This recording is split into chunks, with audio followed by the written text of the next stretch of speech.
cápsulas son un material audiovisual realizado por el Programa de Apoyo para la Autonomía de la Corporación Cordes y el Programa Tránsito a la Vía Independiente de Senadis. Nuestra idea consiste en facilitar la circulación de nociones fundamentales para el trabajo con grupos de personas en situación de dependencia y discapacidad, especialmente para ampliar la mirada de los intercambios cotidianos con base en el respeto y diversidad de modos de estar, sentir y pensar. Les invitamos a revisar y difundir cada una de estas cápsulas donde profundizaremos las nociones de derechos humanos, salud mental, autonomía, vida independiente, trabajo en redes e intersectorialidad.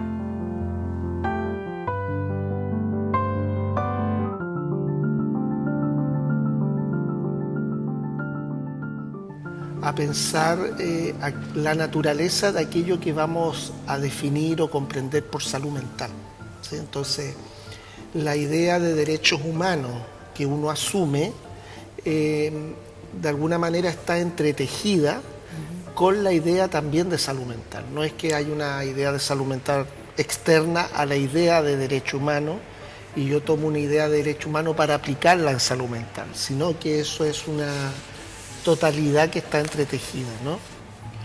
Ahora, ¿cómo relacionar o intersectar esto con salud mental? A mí me parece que la salud mental, desde la óptica que propongo, que es una óptica comunitarista, que propongo la óptica de los derechos humanos como una condición humana, un principio ético que nos determina, nos condiciona, más allá si se traduce en principios y normas como sistema de protección. Yo lo vinculo a la salud mental en el entendido que la salud, voy a partir por ahí, porque ahí hay un anclaje de dos nociones, salud y lo mental, podría decirse, ¿no? La salud para mí, en la lógica de la discusión más conceptual, tiene que ver con el bienestar y la no enfermedad, ¿no? Con el bienestar. Entonces, cuando yo hablo de salud mental, en el fondo estoy hablando de bienestar subjetivo, de un bienestar subjetivo que está articulado y entramado con condiciones estructurales, económicas, sociales, que está entramado con fenómenos psicosociales, que de alguna manera constituyen aquello que se puede entender como subjetividad. En ese sentido yo voy a estar entendiendo lo mental como subjetividad. Entonces, para mí la salud mental tiene que ver con, insisto, como con este bienestar subjetivo que solo se puede entender en el marco de una sociedad que vive el derecho. Es decir, donde el sujeto se pueda reconocer, donde se permita la diferencia subjetiva, diferentes formas de estar en el mundo, donde se sienta que el sujeto puede desarrollar su proyecto de vida y traducir esta suerte de autonomía moral en un proyecto concreto de vida, que tenga las relaciones armoniosas, solidarias, compartidas, ¿sí? Que el otro no sea alguien, por así decirlo, extraño a uno, y que se entienda que el bienestar tiene que ver con relaciones con nosotros, ¿no? Y que esa pérdida de bienestar pudiese llevar a aquello que se llama problemas de salud mental, que tiene que ver con esta dificultad que se produce en el marco de las relaciones con otros y cómo esa alteración de relaciones con otros perturba tu propia subjetividad y la subjetivación que tú estableces con otros. Pero además, que junto a eso también hay cosas concretas, que esa salud mental implique que las personas tienen una buena salud mental porque tienen acceso a salud digna, a educación, a cultura, ¿sí? A bienestar material, una vivienda digna, una forma de moverse en la ciudad y en el espacio comunitario digno. O sea, también hay hechos concretos de la vida práctica que los derechos humanos tienen que garantizar para que efectivamente exista ese bienestar.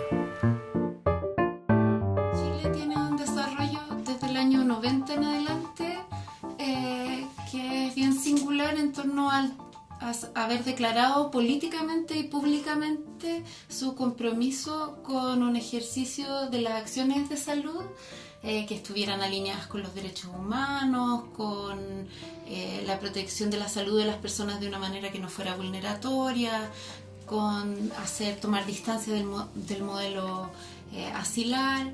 Entonces llevamos ya un tránsito de ya 28 años de desarrollo de esas políticas.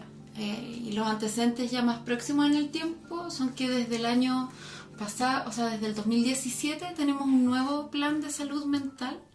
Es el tercer plan de salud mental que tiene el país y probablemente el más ambicioso en términos de planificación. Se pone objetivos bien altos en torno a realmente cumplir estándares tanto de derechos humanos, de provisión de servicios, de resguardo de la calidad del recurso humano, y la intersectorialidad es uno de los ejes centrales dentro de sus líneas estratégicas.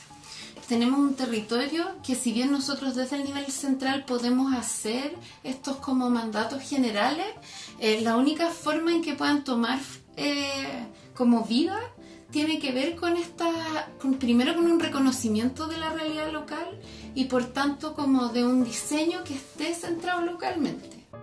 Entonces yo no le puedo pedir lo mismo a cada uno de esos dos territorios igual, pero sí les puedo pedir, por ejemplo, que cada uno de esos territorios haga un diagnóstico local de sus necesidades, y si les ponemos un horizonte hacia el cual avanzar, y de acuerdo a su diagnóstico territorial ellos debieran establecer un plan de acción de avance hacia ese horizonte. O sea, lo que sí queremos es que la equidad de acceso y la equidad en términos de la calidad de la atención sea igualitaria para todos los chilenos, pero sabemos que todavía hoy día eso es difícil de avanzar.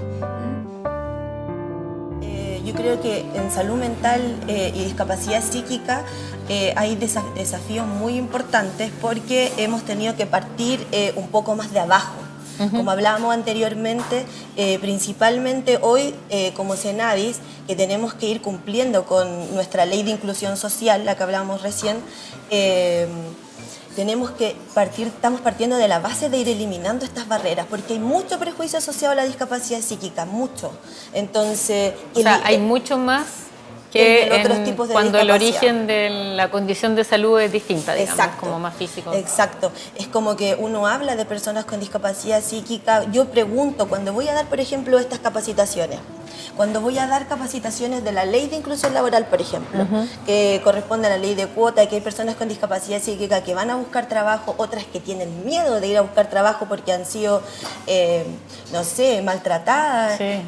O excluidas. Excluidas, justamente. Entonces yo a veces pregunto y les digo a las personas, cuando yo te hablo de discapacidad psíquica, cuando yo te digo que va a venir una persona esquizofrénica, ¿qué es lo primero que se te viene a la cabeza? Y siempre lo primero que me contestan es violencia, me van a pegar, me van a maltratar. Hay una cantidad de ese tipo de prejuicios asociados que nosotros como servicio hoy nos encontramos eliminando esas barreras, educando a las instituciones públicas, privadas, servicios, lo que se estime conveniente para poder ir promocionando los derechos de las personas con discapacidad, de todas las discapacidades, pero específicamente en esta. Yo creo que una de las brechas más importantes y más complejas de resolver es el estigma. El estigma hacia las personas con dependencia, el estigma ante la no productividad y un mayor estigma aún hacia el sufrimiento mental, hacia las enfermedades neuropsiquiátricas, donde hoy día están absolutamente subtrabajadas, ¿no? Hablamos hoy día incluso de una crisis de la salud mental en Chile, pero no solamente por las acciones que tomamos, sino que también por cómo pensamos.